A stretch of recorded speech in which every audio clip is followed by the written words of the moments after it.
દિવસથી બિયારણ માટે ખેડૂતો વલખા ખાઈ રહ્યા છે। ગાંધીનગરથી માહિતી મળી રહી છે કે જ્યાં 30થી વધુ ખેડૂતો બીજ નિગમ કચેરીમાં એકત્ર થઈ ગયા અને બિયારણના પુરવઠામાં ભ્રષ્ટાચાર થતો હોવાનો આક્ષેપ તેમણે કર્યો।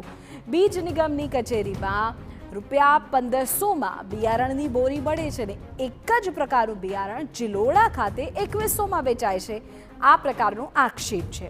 સરકારી યોજનાનો લાભ નહીં મળતો હોવાનો પણ ખેડૂતો આક્ષેપ કરી રહ્યા છે। બીજ નિગમના અધિકારીઓએ ભ્રષ્ટાચારના આક્ષેપોને ફગાવ્યા છે।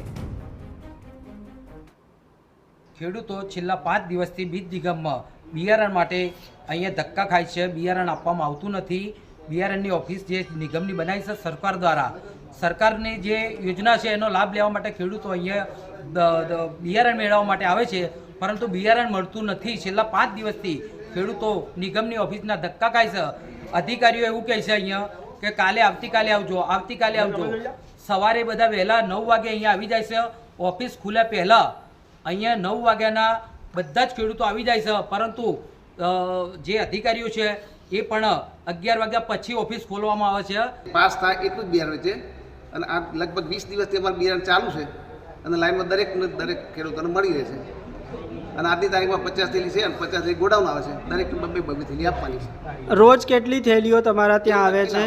જેમ માલ આવે એ માલ બ્રાન્ચોમાંથી માલ આવે। અચ્છા, આ લોકો આક્ષેપ કરી રહ્યા છે કે કાળાબજારી થાય છે આની? એ ખોટી વાત છે। એ કાળાબજારી મારા સાથે લાવો, પ્રૂફ કરી દે, બરાબર?